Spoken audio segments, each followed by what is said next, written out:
Hello everyone, my name is Sean Sullivan and this is my prototype for Psychology 101, Introduction to Psychology. This course is designed to be a introductory course for me if I get to become a professor after I graduate with my master's at the end of the fall.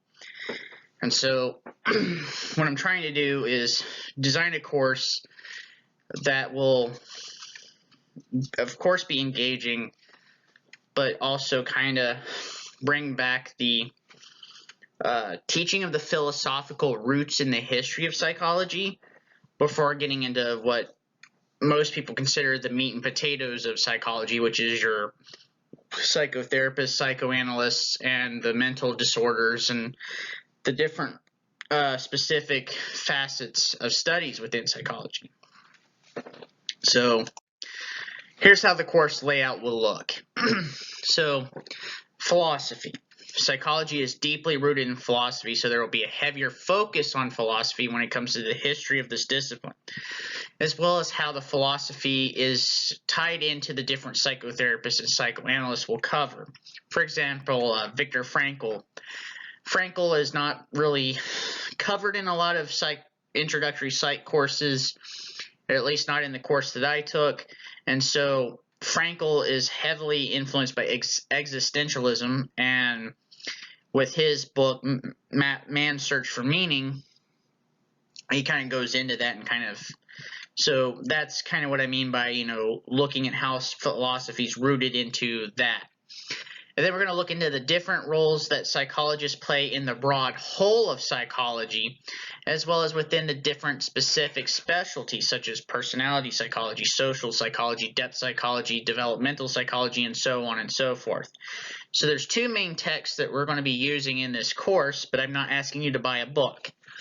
It's just this is kind of where I get the bulk of my information, but I also will go through some of the other books in my personal library as well as what I can find online. First is Psychology in Perspective by Carol Wade and Carol Tarvis.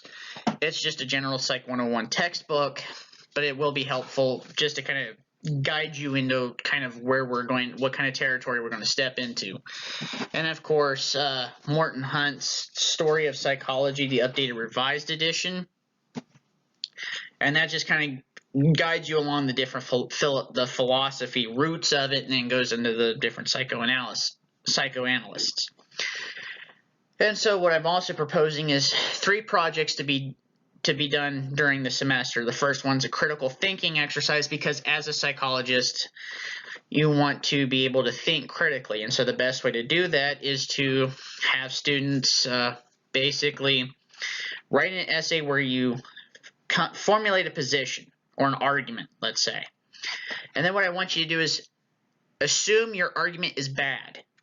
And how do you do that, you might ask? Well, what I want you to do is then I want you to steelman an argument against your position. So the first paragraph will be like, this is my position. You'll write a couple of paragraphs to kind of steelman your own argument, and then the bulk of that essay is going to be dismantling your own argument. And then the final paragraph is to see how strongly you still hold on to your initial position, or did your mind change because you thought about it critically. The second one is an essay where I want you to formulate an aim and then to map out how you're going to achieve it. So where are you going to be at, let's say, within 6 months? So like this is you right here, and this is where you're going to go. And so we want to see your map from A to B, from what is to what will be, and how you're going to do that. And then the end of semester project is a paper and presentation on a mental disorder out of the DSM. So I want a brief description of it, a diagnostic formulation, and then the treatment options, and that's going to be through the use of peer-reviewed scholarly articles to kind of do that. So we get an idea of what it's like to use literary analysis for research. So let's look at a brief history. And so when it comes to psychology in this brief history, there's going to be some redundancies. I apologize about this first time through, but we'll get through it to the best we can. So what is psychology, most people would ask? Well, it's a discipline that involves the study of the human mind and its behaviors, and there's many facets to this. there's personality psychology, social psychology, clinical psychology, behavioral psychology, and of course the list goes on. And psychology itself started as a branch of philosophy. In fact, you could say that there was philosophers who more or less focused on mental processes, or at least what they called the psyche back then. And so the psychic processes within human perception, human thinking, human behavior, and all of that, and how it, started off in the ancient world and kind of evolved over time. And so what we're going to focus on in today's class is the philosophers of ancient Greece and the modern philosophers that would that influence what psychology would become. And so we're going to go into that. So again, psychology is the discipline of studying the mind and its behaviors. Most people think of psychology as popular psychology or pop psych. That's your self-help books. I'm sure you're probably familiar with a couple of titles right off the bat. And television, you can think Dr. Phil. That would be an example of television pop psych. And I'd say The Subtle Art of Not Giving an F is a good example of pop psych in book form. Others tend to think about the psychiatric disorders such as schizophrenia and dissociative personality disorder, or that's the new name for what used to be multiple personality. And so one of the things I find interesting from looking at the research from the history perspective is most people see schizophrenia and they see multiple personality as the same thing, when in fact they're two separate, different mental disorders. But we're going to cover that. And then, of course, psychology is a science, which means we use statistical and empirical methods to test hypotheses in psychological research. But it's also deeply rooted in philosophy, and that's kind of where we're going to go at with this class, is look at the philosophy aspect of it first and how it evolved into a science instead of just, it's a science, here you go. It's like, yeah, that's all fine, well, and good, but I also think that it's important to look at the philosophy that kind of generated the discipline of psychology. And so, ancient Greece. So psychology has its interwoven relationship with philosophy, and it goes all the way back to ancient Greece.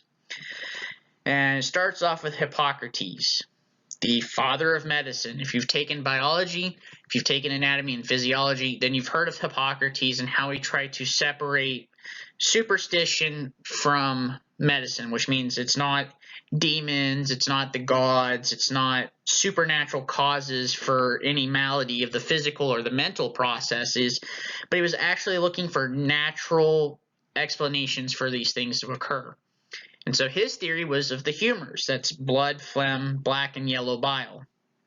And his thought was they have to be in perfect balance for peak physical condition, and any sort of imbalance in that would cause physical and mental ailments. In fact, Galen, and I forgot to write this down, I'm sorry, but Galen was another Greek philosopher and physician that actually attributed the four humors into how they related to temperament, and temperament, of course, would be considered part of personality psychology. So personality and temperament is, I'm pretty sure, a term that you will hear going further into psychological studies. And so we're going to talk about Socrates for a minute. Why is Socrates important? Well, he was a Greek philosopher, and he contributed to psychology through the way he taught his students. And you might say, well, what do you mean by that? Did he just sit there and lecture at people the same way I'm doing this to you guys? No. He liked to ask his students questions to help them discover the truth themselves. So that's what we call in cognitive behavioral therapy, what they call Socratic thinking or Socratic questioning. And the terminology used for his way of his lectures was actually called dialectic, which is interesting because there's a therapy called dialectical behavior therapy. And so you might say to yourself, well, what do you mean by Socratic type questioning or dialectical processes in these therapies? Well, let's say, for example, somebody has depression. Well, if you have somebody with depression, you're going to ask them what are their automatic thoughts are when they get depressed. What are you thinking about? And they might say, well, I'm sad because my friends don't want to hang out with me. Well, what evidence supports that you have friends that don't want to hang out with you? What's going on? And they might say, well, I'm always in bed all the time, and I get invited to go do stuff, but the invitations have stopped because I've kind of turned my friends away because I'm not feeling too good about going out in public. And so then you ask them the validity of that. 9 times out of 10, the automatic thoughts aren't wrong, they're just cognitive distortions, and once they realize that, then what happens is their depression tends to decrease. And so that's kind of the idea of Socratic thinking.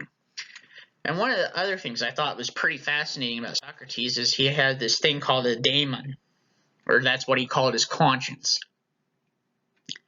Now, what his conscience was this little voice in his head, is how he described it in the older texts, of how anytime that he would be speaking and he would ask himself, well, is this something I really believe, or is this actually true?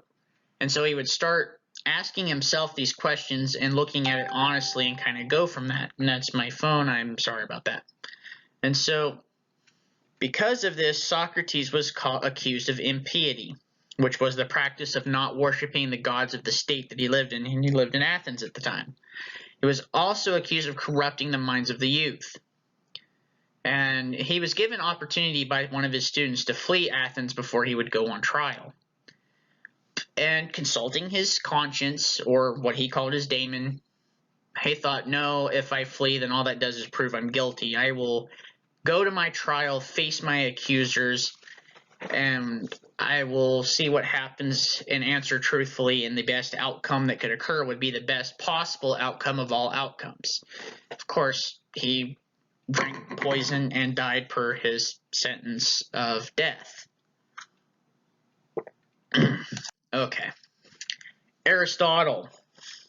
Aristotle's interesting as a philosopher, and what he contributed to psychology is because he thought of thoughts and how they were functional. And basically, he kind of said, the psyche is what the psyche does. So there wasn't this mind-brain separation. And of course, they hadn't come up with that concept of mind-brain at that time. So the psyche wasn't something that was outside of the human perception. The psyche is just what it is. And so that philosophy of the psyche just doing as it is what would become the foundation for cognitive science and neuroscience, because he looked at the psyche as the steps that were taken when thinking. And so I thought that was pretty interesting, and something that I thought, we should really know. Because, you're probably going to take a cognitive science course, and so having that philosophical background might be helpful. Now we get to the modern era. And this is Thomas Hobbes. He is known as the first English empirical psychologist. So he was looking at observations that could be proven true or false based on behavioral patterns. And so what he did was he made this presupposition that events were nothing more than matter in motion. And therefore, if matter is always in motion, then thoughts were nothing more than the movement of atoms within the brain. And he got that partly correct, because we know that the brain cells, the neurons, have axons, and there's neurochemical exchanges between the different neurotransmitters, and that's kind of how neuron to neuron, that's how kind of the communication of thoughts and things and processes in the brain works. So he got that right. And then one of the social things that he thought of, and this is where we get the idea of the Hobbesian dystopia, and that's that by nature, humans are violent and evil and barbaric, and each man just battles it out with one another. And it's only through society and through religion and monarchy is how we keep these barbaric and violent urges at bay. So I thought that was pretty interesting, and you can read more up on Thomas Hobbes. In fact, there's a section in that book by Morton Hunt that talks more about Hobbes in a biographical sense. Then we get to John Locke. John Locke was another English philosopher. He's considered the father of liberalism. And what he contributed to psychology was what psychologists call the blank slate theory, or the tabula rasa. And so his presupposition was that the mind at birth was like a white sheet of paper devoid of words. So it's just a blank piece of paper, and through experience, all this knowledge would get written down like you write down on a piece of paper. And so one of the things that also was interesting is that he looked at the rights of man. In fact, he was very empathetic with those during the French Revolution up until the point of the Reign of Terror. Then he was like, no, that's not what we do. But his ideas regarding God-given rights is kind of what influenced the framers that wrote the Declaration of Independence when America decided we weren't going to be British subjects anymore. And so that's his contribution to psychology. Then we get to the pragmatist Immanuel Kant. Now, Immanuel Kant is interesting because he's considered one of the greatest modern philosophers, but also thought to be the most difficult to understand. So he was against the blank slate theory. He thought that true knowledge does come from experience, but it's not the mind's only source. There's some sort of inherent instincts in there that kind of guide that along. And one of the cool things about him is the way that he looked at consciousness. He looked at consciousness and psychology as not, and it was not able to be an empirical science. He thought of experiences mostly subjective, therefore with no a priori or mathematical basis. There was no way that you could study the human mind from a scientific standpoint, like at all, bar none. And Immanuel Kant is also considered what would be the separation between modernism and postmodernism, because one of the tenets of postmodern philosophy, which this is kind of what makes Kant hard to comprehend, is because he also thought of objects and how they can occupy many categories at the same time. So you could look at like a stump, a tree stump, for example. It's a tree stump, but it could also be a chair, could also be a table. So it occupied three categories at the same time, and that kind of leads to one of the postmodern philosophy tenets of an infinite amount of ways to interpret a finite amount of phenomena, and that no interpretation would actually be more privileged than any other. So there's the kind of the incoherence of postmodern philosophy in that one. But the idea of categories and the fact that he was against the blank slate or the tabula rasa theory is kind of what makes Immanuel Kant important in psychology. Then we get to Frederick Nietzsche, probably one of the most brilliant German philosophers that would influence intellectualism in the modern age, and probably and it wasn't just intellectualism, but he also influenced psychology in a lot of ways. So Frederick Nietzsche was a German philosopher who was very critical of dogmatism in Christianity in some of his later writings, especially The Gay Science, Will to Power, Thus Spake Zarathustra, Antichrist, just to name a few of his books. However, in The Gay Science, he pronounced the death of God. And so it wasn't an atheistic trumpet saying, yay, God is dead. It was more of a question of existentialism and what would happen as a consequence.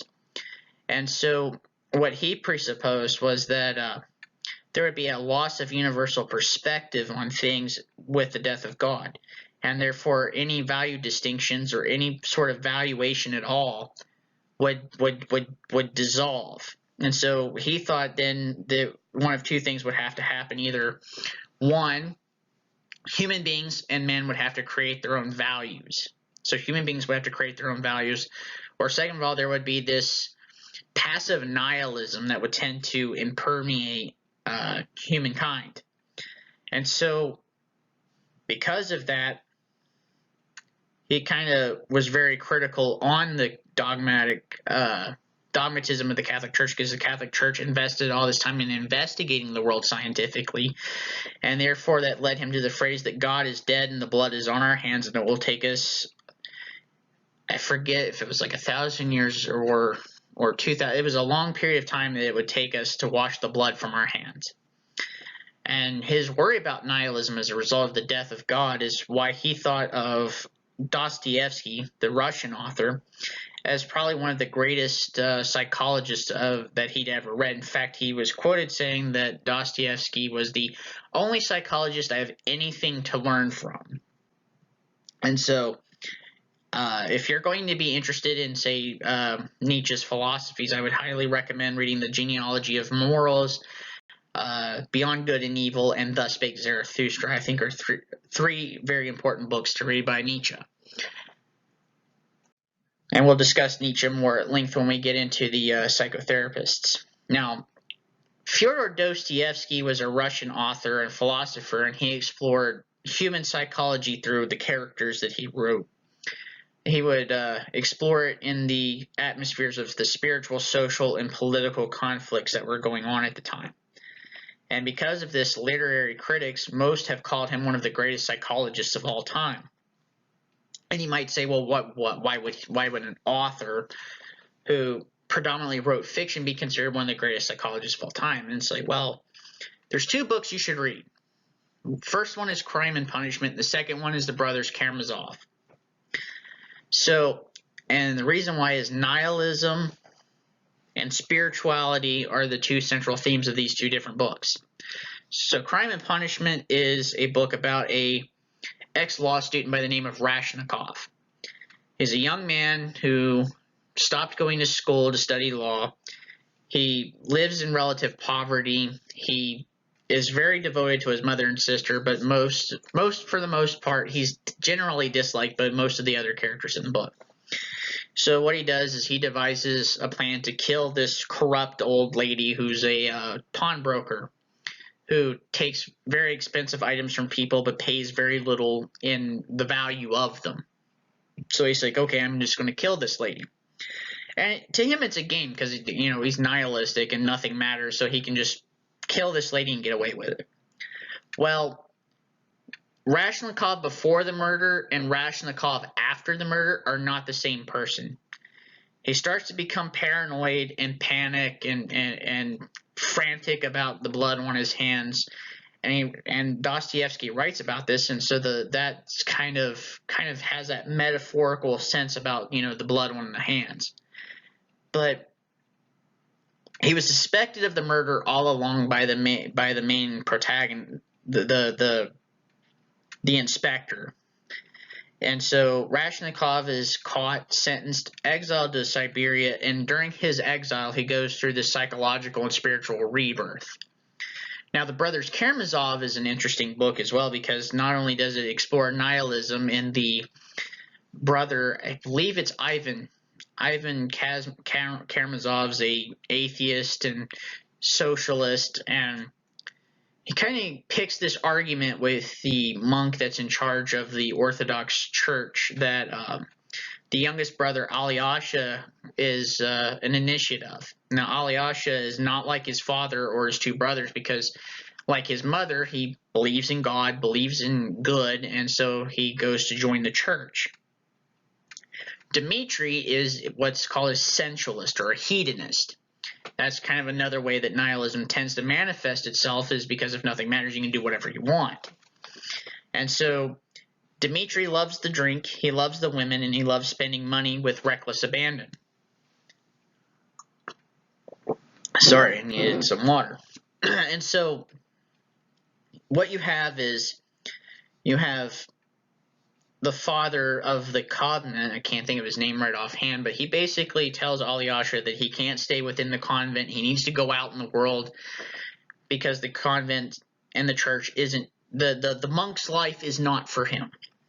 And this distresses Alyosha. And so after Ivan kind of picks at one of the top monks about questioning the validity of God, and of course the monk entertains it and has this conversation, and it embarrasses Alyosha, much to the delight of their father, as well as the middle brother Dmitri.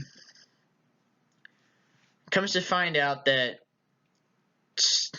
Dmitri becomes insanely jealous of the father over the affections of this one lady.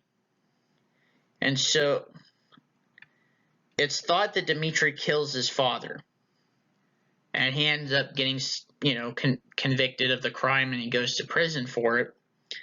However, Alyosha, through the conversation with the head monk, comes to understand what the monk meant by taking the responsibility for his part in the suffering of the world, and therefore Alyosha decides to act that out after the main monk dies. Ivan ends up going kind of insane, and he has these conversations. He has a hallucinatory conversation with a demon, but he's got this mental thing going on. He has this psychological break. But basically, it's a examination of the banality of evil. And so, but before this, Ivan and Alyosha have this conversation where Ivan kind of makes this steelman argument against the existence of God. But Alyosha won't have any of it.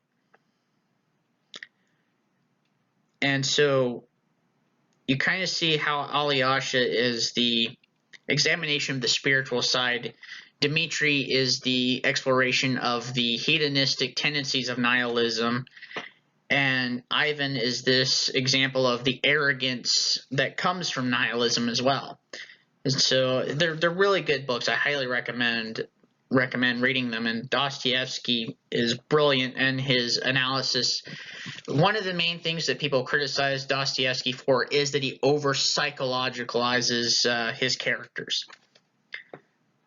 Okay, so here's a summary of what we covered today: is that psychology is the discipline and the study of the mind and how it behaves.